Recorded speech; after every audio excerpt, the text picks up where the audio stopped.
d'habitude. Honorable Président, le Lopé-Singa Maloba, 1h moins. Le logo Tokosenga prochainement, Honorable Président, Bao Babandaka Pay Liboso prochainement, comme Pay Batoasuka. Comme ça va nous aider. C'est bien, à la conférence de président. Honorable Président, Eloko Ebelisaka Biso Mingi. Ils ont normalisé Eloko Amabe. Normaliser ce qui est anormal. Monsieur le ministre, ce qui est mauvais, c'est que nous voulons normaliser le mal. Alors, Honorable Président, Honorable, Monsieur le ministre Kizito, ça va? Il y a un auteur, un professeur. Il confirme. Il y a un auteur, un professeur qui s'appelle Émile Bongeli. Émile Bongeli. Oyebi professeur a publié un ouvrage en 2015. Émile Bongeli, oui. À l'OBI, système éducatif en RDC, fabrique des cerveaux inutiles. Honorable Président, pourquoi je fais mention de ça? N'accotis jamais qu'on comprend, là personnellement. Parce que occasion Pesibiso et ça occasion Tolukaga. Makambu ya kopé sabiso kanda des fois tozomo na ngone tiblag. Honorable Président, tozana mboka yake mbongo ebimi. Batonga nzela batu baye. Tumoni yango normal. Tozana mboka oyo Honorable Président Otiko Loba obakisi makambo ya baso de mouton. Collègue alobaki moko yo bakisi mibali. C'est que batu balia na bango mbongo bavanda na yango tomona pe normal. Embouteillage nyonso tozali ko vivre lelo. Impossible de se promener à Kinshasa 4 heures de route. Tozo monango normal. Minéré tozo yemba mikolo nyonso. Que tozana minéré belé. Bazo pied yango tozo monango normal. Honorable Président, est-ce que ça kindo quitté? Est-ce que ça kindo quitté, Honorable Président? Parce que nazotala ba makambo ezalia. Okomona Honorable Président Banzela awa na Congo. En dépit ya ba nombre ya ba mining oyo tozomona ezo ya kolata awa. Bayena mboka na ngai soki bayena walungu bapesi walungu mining. Mais walungu mining wana bakosalela bana walungu nini eloko te. J'ai lu ce document. Ya Excellence Monsieur le Ministre. Tango apesi ce document namoni ndenge DG Asnel apesa biso akoya pena. Ezana ngo malam. Mais batu bakanisaka te ke tozana sens ya kotanga te na kotala wezana kati. Honorable Président, notre collègue qui a initié cette question orale a bien expliqué. Il a expliqué même la situation de nos populations. Quand vous avez la carte,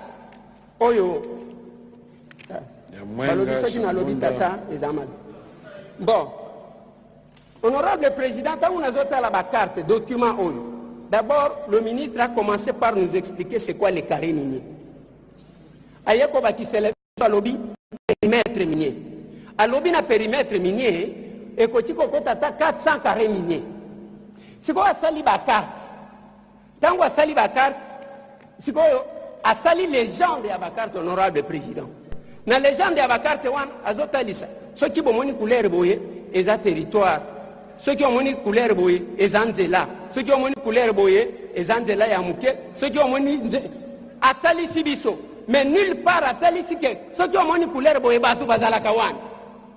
Voilà ce qui fait qu'aujourd'hui, biso batu toloba les peuples d'abord.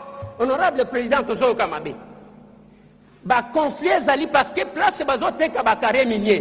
Bazo identifier te batu bavanda ka wapi pona kolukela bango solution et habiter kateka. Finalement, population azo se retrouver dans ma pata.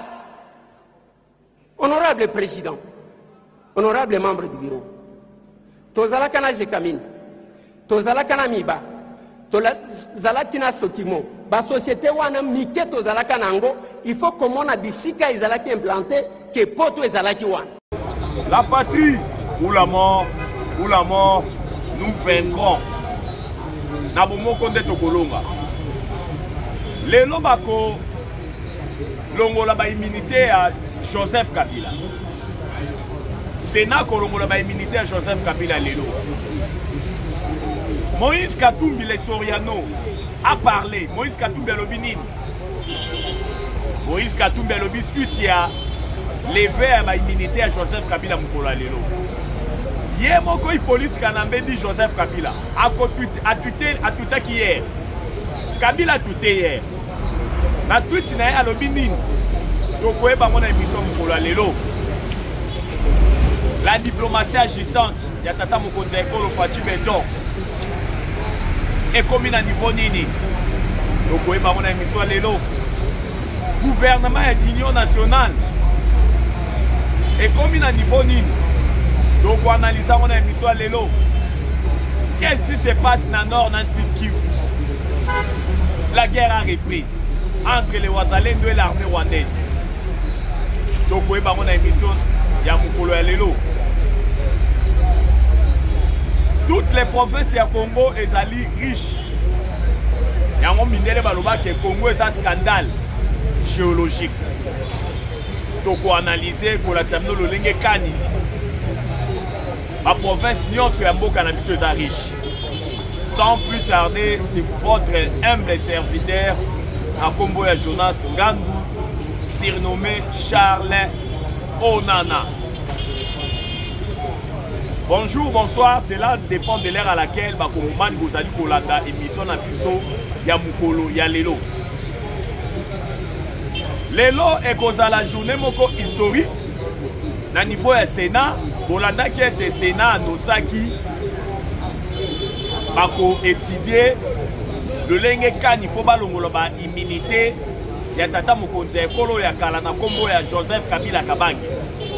Bako longola ba immunité na ye lelo na niveau ya Sénat. Maintenant, Moïse Katumbi a outi koloba. Moïse Katumbi a lobi te. Ce qui le loba longoli ba immunité à Joseph Kabila. Et ko créer division na mboka. Et ko créer mobulu na mboka. Wana eza maloba ya Moïse Katumbi. Oto benga Soriano. Et ce qui quelque part Moïse Katumbi te. Même Yemoro Joseph Kabila depuis hier. Joseph Kabila Kabange a tweeté. Na tweet Naya Lobinini. Le pays est ruiné. Bateau Bazali ko diriger Congo actuellement. Souci na bango Zali ka ba conserver pouvoir. Na ba pris nyonso.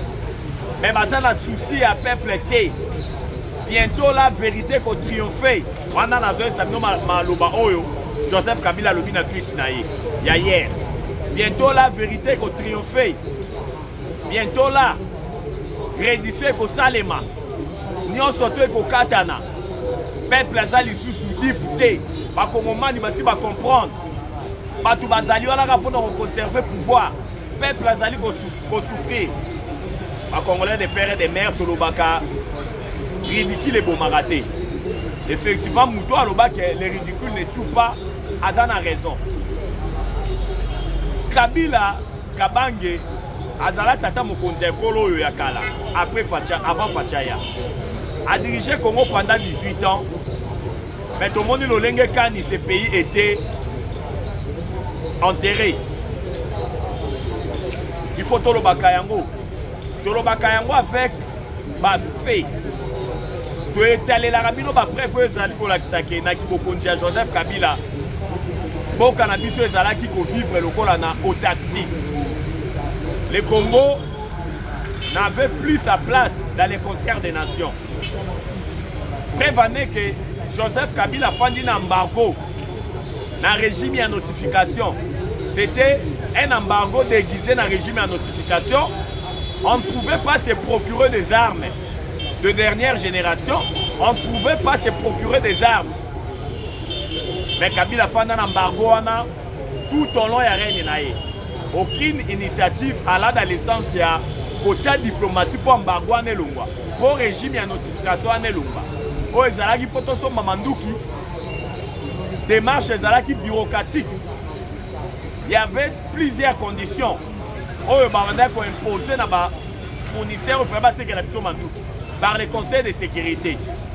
Mais tout le monde lolenge kanita Fatou Beto aye la première mandature na embargo elongwe régime ya notification elongwe. Tout le monde lolenge kani na gestion ya Joseph Kabila tango azalaki tata mokonzi ya ekolo oyo.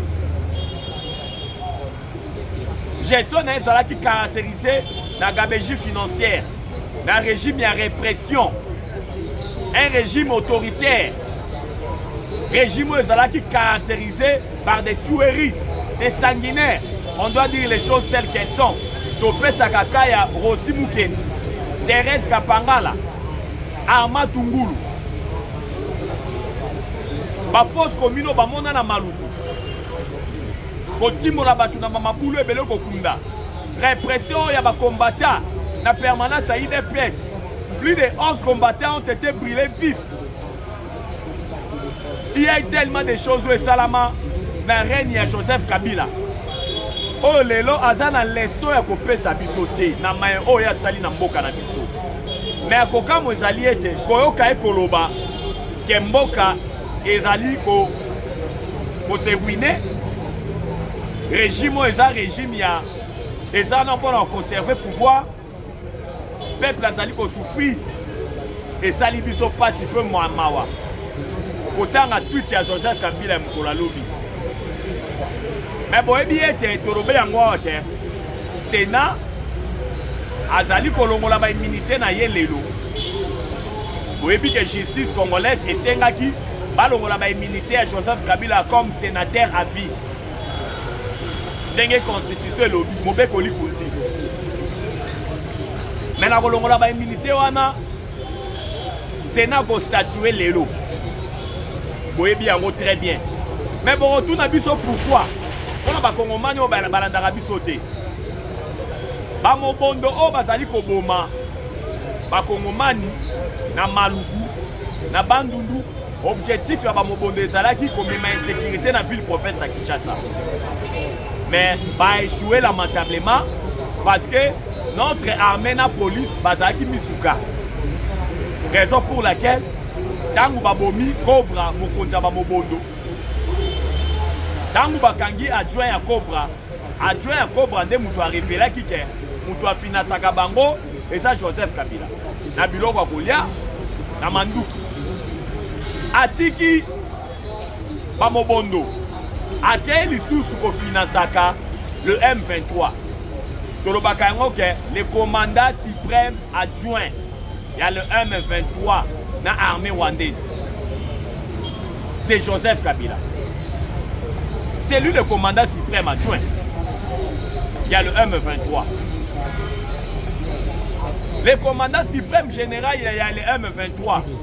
C'est Joseph Kabila. Et c'est le sanguinaire Paul Kagame. Oh lelo facha commissaire mwana muke. Oh lelo facha bimisi en facha déboulonné en pire de mensonges. Il y a les sanguinaires Paul Kagame. Oh et s'implanta dans la communauté internationale Mobimba. Facha déboulonné. Raison pour laquelle on a même Kagame lelo Gimale là. Bah signalé biso que Hippolyte Kanambe dit Joseph Kabila. À ça là ba voyage Malaombala na Rwanda. Pour na luka lolenge kan ya pour déstabiliser Congo.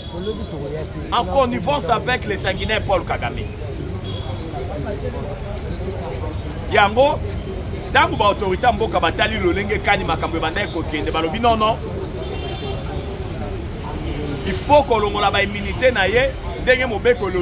en tant que sénateur à vie pour procès et salement. État donné qu'à Zambokate va condamner par défaut.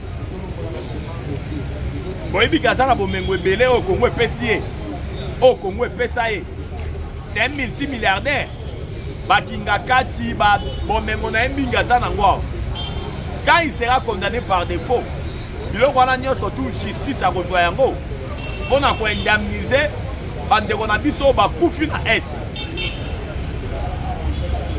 Yango tomoni lolenge kani lelo Sénat ko étudier lolenge kani faut balongola ba immunité na ye. Tomoni pe lolenge kani ministère intérieur a solo a kotisaki a solo la ki na ba parquet na ba instance judiciaire ya mboka na biso ba étudier les voies et moyens lolenge kani ya ko dissoudre parti auto bengi PPRD parce que ezali haute trahison. IDPS a fani na opposition plus de 30 ans. À ça la politique il y a violence. IDPS a bandé qu'on prônait toujours non violence. Mais bon il PPRD dans 7 ans pouvoir et IDPS PPRD a l'inga déstabiliser Congo. Pour bien Emmanuel Ramazani Shadari Obé Minaku na ba cadre belé il y a PPRD ba koki ko bima na mbokate. Deuxième aza déjà instruit Ramazani Shadari Obé Minaku bani atamakolo na ba poste frontalier te po babima. Parce que implication na bango na déstabilisation ya Congo na chef na bango Kabila eza avéré. Yango moni ministère intérieur oyo kambama na Chabani a solo la gina ba instance judiciaire kotala lolenge kani ya ko dissoudre PPRD. Ko boma yango loko la parti politique et vrai lisusu na Congo te. Parce que ba déstabilisateur à Congo ezali bango. To moni pe lisusu lolenge kani na maeka ketali justice ya mboka. Oyebi ke cour constitutionnelle il fallait qu'il a statué lobby à rendre verdict na ye pour un dossier Matata Poni. Matata a volé à Bukangalozo pour aller construire l'université Mapon. Et Zanga ite ça maloba ya Jean-Marie Kasamba. Matata ibaki na Bukangalozo kwa kende botonga université Mapon na Maniema. Procès Matata verdict ya cour constitutionnelle. Il fallait qu'il va rendre yango hier, mais cour à reporter yango pour les 20. Pas qu'on rendre verdict à Matata Pono le 20 mai. Parce que Jean-Marie Kasamba a télé 50 Moutaloba, Matata Yibi na Bukangalozo, va ton université Mapon. Bukangalozo, tant que Matata Zalaga premier ministre. Ministre de la Finance Zalaka, ministre délégué près ya primature. Cela veut dire que hier Moutabandé pour gérer mon solo, même si la finance, le ministère de la Finance. Plus de 200 millions de dollars et bima pour un projet Bukangalozo. Je dis bien, plus de 200 millions. Mais dans 200 millions de bima, 30 et quelques millions de investisseurs yango pona makambo etali Bukangalozo oyo nyonso etikali wana badetourna ekota na mabenga bato na baposha bato. Mais Bukangalozo ezalaki projet ya malonga oyo bakongomani bakinois bandeko na biso ya Congo central bandeko na biso ya bandundu balingaki balia masangu bio oyo ezouta na Congo oletoko nako pour importer masangu na Zambie, de l'onga tolia masangu ya Bukangalozo. Et Zalaki, c'était un investissement grandiose. Mais plus de 200 millions détournés par Matata na entourage nae. Je dis que justice et ça la nango, justice et la culpabilité nae. Pour battre la lolenge kani le 20 mais awawa pour rendre décision définitive pour le dossier Matata Poni.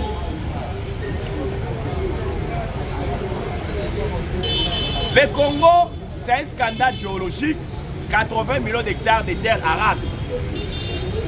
Mabele oyoyo, na nous toloni malongate, 80 millions d'hectares de terres arabes. Quand on voit les projets pour Bukangalozo, et ça là qui projet moko bénéfique. oyo elingaki participer dans soit pays la diversification économique congolaise. Parce qu'aujourd'hui, nous avons une économie monoproductrice. Nos regards sont basés par les minéraux. Pas minéraux, silaka. Mais quand on parle de la diversification de l'économie, même l'agriculture, les vecteurs makassia, développement, yamboka. Parce que la plupart des pays développés aujourd'hui, développement, il y a une agriculture. Mais quand vous voyez, mon solo est belé ou est détourné, maintenant, il y a quelqu'un qui est allié que Namboka Nabiso, immunité est comme un synonyme de impunité. Tant que vous êtes sénateur, vous êtes député, vous avez une immunité, vous êtes détourné, vous êtes boma, ceux qui sont simbaye, il faut procéder à Moulaï, vous avez une immunité, vous avez une flagrance. Non. On doit changer cette constitution. Parce que la constitution actuelle, elle est devenue archaïque, elle est devenue obsolète, elle ne répond plus aux réalités actuelles. Parce que comme vous le savez, la constitution actuelle a été promulguée en 2006. Le lot en 2025, 18 ans déjà. Est-ce que Ezo parle en la réalité actuelle Yambo Cannabiso? Non, on doit être réaliste. Raison pour laquelle nous allons au Senga, la justice et ça la moussala na yango. Parce que la Bible nous dit la justice élève une nation. Mais la justice congolaise, dans le régime précédent, est enterrée qui m'a Cannabiso. Raison pour laquelle la justice de mon pays est malade. Effectivement, la justice congolaise, elle est malade. Oh, le Roba Zaliko a administré une thérapie par l'actuel ministre de la Justice, Nakombo Constant Moutamba. Quelqu'un qui est en train d'abattre un grand travail depuis qu'il est là comme ministre de la Justice. Raison pour laquelle nous sommes dans la Congoman Union. Justice c'est ça la moussala na yango. Ceux qui ont la immunité à Joseph Kabila lelo na Sénat et ça la moussala na yango. Dossier Matata Pono, bala qui sa culpabilité na les 20 mai. Ceux qui ont kangaye, ba kangaye. Dossier les alliés belé. Olandi même ba détournement et ça mis na Kasai. Dossier qui toujours na justice et ça la moussala na yango. Parce que tant il y a impunité dans le Congo, ils ont déjà répondu. Donc, les politiques, il y a deux poids, deux mesures. Tant qu'on a commettre une infraction, il faut pas déférer devant les instances judiciaires, à la condamner. Il y a un autre sengi dans la justice, c'est ça la moussala na yango. Si j'ai la biso mi balé, il y a liboso, dans la qui sibino lolenge kani, implication, il y a Joseph Kabila où ils ont avéré, na plan de déstabilisation ils sont en Congo, dans la qui sibino lolenge kani, mais matali justice, dossier Joseph Kabila, il y a ma immunité, il y a un autre temps lelo, il y a matata pour nous reporter en le 20, et puis, donc quand maintenant, Matali Bitumba. Qu'est-ce qui se passe dans le Poto Balobi? Il n'y a jamais le développement là où il y a la guerre. La guerre a repris entre le Ouazalendo et l'armée rwandaise et les terroristes du M23. Bazali ko signalé bisoke na Kaele, na territoire ya Kaele, na province ya Sud Kivu. Depuis avant-hier et hier, il y a eu des affrontements rudes entre les Ouazalendo et l'armée rwandaise et l'air supplétif Fotobengi, les terroristes et le M23. Mandouke et Betamaki Makasi. Le M23 a été repoussé par nos voyants Ouazalendo. On va subir plusieurs pertes dans le territoire de Kaele, dans la province de Sud Kivu. En même temps, Bazali pour prendre Biso Ti Mukolo Alelo. Même au moment où tu as l'émission, qui est une intensité à Makasi, dans le territoire de Kaele, la province il y a Sud Kivu entre les Ouazachou et les terroristes, il y a le M23. En même temps, il y a des signalés qui sont dans le Nord Kivu, précisément dans le territoire de Lubero. Des affrontements qui continuent entre les Ouazalendo et l'armée rwandaise. Il y a comme ciblé ville ya Beni na Butembo. Raison pour laquelle tout le monde autorité va faire la mise na bango pour barrer la route. La progression de l'armée rwandaise. Na ba terroriste M23. Gouvernement la mise à la distraité na matali ba négociation parce que tout le bakayango dans la politique nous avons la politique du bâton et puis la politique du carotte. Quand on parle de la politique du carotte, c'est la diplomatie. On négocie, en même temps, on est en train de faire la guerre. Parce qu'il faut négocier dans la position à force. Donc négocier dans la position à faiblesse, et puis en même temps, on est en train de négocier. On sera faible. Quand on parle maintenant de la politique du bâton, c'est-à-dire c'est la guerre. Là, on voit la guerre. On doit faire la guerre. Parce que tout le monde aura toujours dans voie, il y a rapport de force. Tout les peuple ya Keto, peuple ya Mato et Mangongi, oh bah on a voie ya Bitumba, voie ya Mandouk. Raison pour laquelle il faut topper ça bango Mandouk Bitumba. Parce qu'au moment où je vous parle, j'ai dit ça avec certitude que nos militaires sont hyper motivés.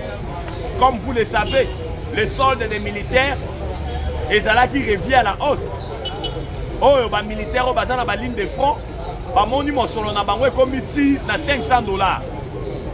Oh, et puis ouf de soulagement. Oh, ma pinga la biso, bazali ko continuer pour mater en puissance. Notre armée, autobengi le FRDC, na ba patriote la biso, bana mboko autobengi, ba wazalendo le wazachou, auto senga na gouvernement, atia maboko pe na ba wazalendo, bazala motivé. Parce que bazali ba Congomani de père et de mère au balobi bazana pour défendre l'intégrité territoriale ya mboka na biso. Aucun centimètre ya Congo et kokende na maboko ya bapaya. Parce que tolobaka yango que la guerre de l'Est c'est une guerre purement économique. Et la guerre oh ya survie ya économie rwandaise. C'est une guerre oh le sanguinaire Paul Kagame azalaka na ba visée expansionniste. Azara na ba velléité expansionniste koluka lolenge kan ya kokata une partie ya mboka na biso pour na copier ba ressources minières en désordre. Raison pour laquelle lelo miso ya ba congolais zaga le peuple congolais n'est plus libre. Ba congomani non so balobi non non ba projet machiavélique ya les sanguinaires Paul Kagame et pour les qualifier 30 ans de guerre c'est fini. Plus de 10 millions de morts, plus de 500 000 femmes violées, plus de 110 000 hectares dévastés. Ça doit cesser, ça doit prendre un terme. Ni ne si la raté par Congolais de père et de mère. Même Zambéo a sala mokili, a sala likolo na se. A sala yango pendant 7 jours. 6e, 7e jour de Zamba Pemaka. Ni ne si la raté. Zamba sali, moi, a sali pe boutou. Moi, sili tokoti boutou. Mine si la raté. Yango bomoni, nata mokonzi ekolo fachi béton.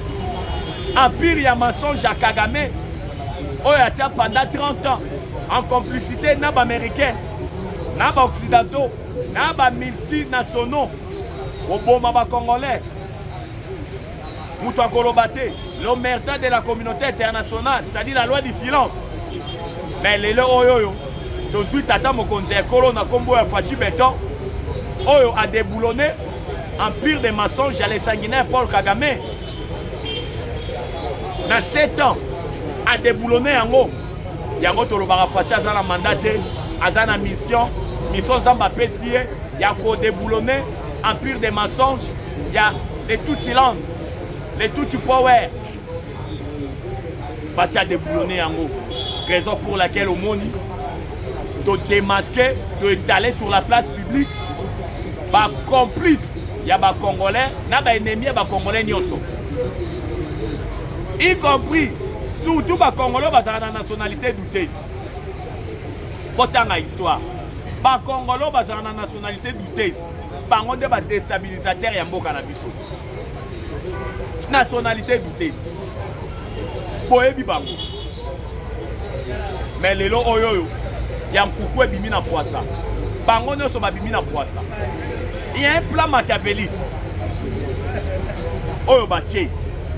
Tosenga na ba Congolais de père et de mère partout dans le monde. Pendant on a biso diaspora. To chaka tata mokonzi ekolo na maboko ya Nzambe. Il y a un plan. Tozolo bayango, nous sommes sûrs. Nous sommes certains. Il y a un plan. Oyo batu batie. Il y a tenter l'intégrité physique à tata mokonzi ekolo. Avant le 15 juin. Je dis bien avant le 15 juin. Vous voyez que le 15 juin, Tata Mokonzi Ekolo Fachi Beton a kokende na mboka États-Unis d'Amérique. On a signé partenariat stratégique ya ba minerai. O en gestation, o tokokende Tata Mokonzi Ekolo Fachi Beton a signé on a le président américain Donald Trump. Mais ba dongolo misu ba ini ya Congo basali plan ya ko créer désordre na mboka. Soki ba ko tenter l'intégrité physique ya Tata Mokonzi Ekolo te ba ko créer désordre de telle enseigne que Fachago a se déplacer te na mois de juin pour nyata makolo na États-Unis d'Amérique na le président républicain le Donald Trump pour acha mokolo to na ye na partenariat du siècle. Oh, bah, on va américain va lobby. Ça sera un partenariat du siècle. Il y a un minerai stratégique entre le Congo et les Américains. Oh, bah, américain va lobby va investir des milliards, 500 milliards pendant 15 ans. Mais la personne qui va gérer ces milliards-là, investissement américain, et ça, Tata Mokonzi Ekolo Fachi Beton. La paix sera au rendez-vous dans la partie orientale parce que vous voyez bien et si qu'un investissement, il y a une super puissance c'est Zalaka. Namboka n'ambilinga mbilinga Zalaraté. Na partie on ambilinga mbilinga Zalaraté. Et puis super puissance nan. Super puissance c'est à Yambo Oto Bengi les États-Unis d'Amérique. Yango ba dongolomi sur la Congo ba lobi tété. Ba encore on a fait signer na américain pour ça la 30 ans na pouvoir. Pour l'ongwaté na pouvoir. Mais ça ne sont pas si mawa. Le Congo, c'est notre dénominateur commun. Fachi, c'est un humain. La Bible nous dit que toute autorité vient de Dieu. Tata Mokonzi Ekolo Fachi Beton, ça n'a pouvoir parce que l'autorité ne se peut s'amarrer ensemble. Fachi, c'est éternel. À cause de la présidente, d'une manière éternelle. C'est un humain un jour à Colombo na pouvoir. Mais les Congo, les Congolais de père et de mère, partout où vous allez dans des missions, les lotos tchara na mtou na biso que Congo est un dénominateur commun na biso. Congo est botika là. Bakozi bakolongwaka. Tolo baka maloba malamu po na mbonga na biso. To sakaka ya malamu. Muluba mungala muswahili mukongo toza bana ekolo moko. Actuellement, tozabana ya papa moko Fachi Beton. Tolobaka ya malamu pona mboka na biso. Le Congo c'est le pays de nos aïeux. Congo zali mboka ya bakoko. O batiki libiso yango na superficie il y a 2 345 410 km². Biso pe tokotiki la biso bana la même superficie. Aucun centimètre ya Congo ekokena na maboko ya bapaya. Tozana 450 ethnies, tobala naka mungala mukongo muswahili muluba, tobala naka, tomesona bongo. Mutu ya kokabola biso te, mokonzi moko te ya kokabola biso. Yango tosengi na ba Congolais de père et de mère, soyons unis. Tolobaka na bomoko nde tokolonga. Na bomoko nde tokolonga. Émission la biso lelo ezalaki riche na actualité. Tolakisi bino lolenge kani ministère intérieur oyo ezali kokambama na Chabani auti ko annoncer déjà kosenga na instance judiciaire, va dissoudre. Parti Otobengi PPRD, va dissoudre. Parti Oyo ya héros mort. Oya Mibengama héros vivant na combo ya Franck Diongo Chamba. MLP na va dissoudre yango. Et puis, c'est la verdict lelo ya Sénat pour la immunité à Joseph Kabila. Parce que tolakisi non na lolenge kani Kabila tutaki lobi tolakisi bino na émission lelo maya lobaki. Tolakisi bino maya mazali koleka na province ya Nord na Sud. Lolenge kani armée rwandaise a tenté à progresser mais il y a une muraille défensive, il y a Bawazalendo on va barrer la route la progression armée rwandaise. Tolakisi bino lolenge kani diplomatie agissante dans ma minerai stratégique Oyo et co-signamé entre le Congo et les États-Unis dans le mois de juin. Oyo badongolomi sous bache plan moko ya mabe pour tenter l'intégrité physique à tata mokonzi ya ekolo. Mais Bible lobby, tout ce qui est révélé est condamné. Et ça déjà condamné pour nous révéler. Là il n'a pas quitté ça ni les sans effet. Il y a Kolobe Zala qui est belé, dans l'émission la mission Mukola Lelo, mais temps et permettant quitter de développer to bakisa actualité toloba ki na biso lelo mais tokoki ko aborder ba sujet wana te pona Mukola Lelo tosuki awa numéro na biso eza plus 243 89 77 525 44 plus 243 89 77 525 44. La patrie ou la mort, la patrie ou la mort, la patrie ou la mort, nous vaincrons. J'ai dit et je vous remercie. Ciao.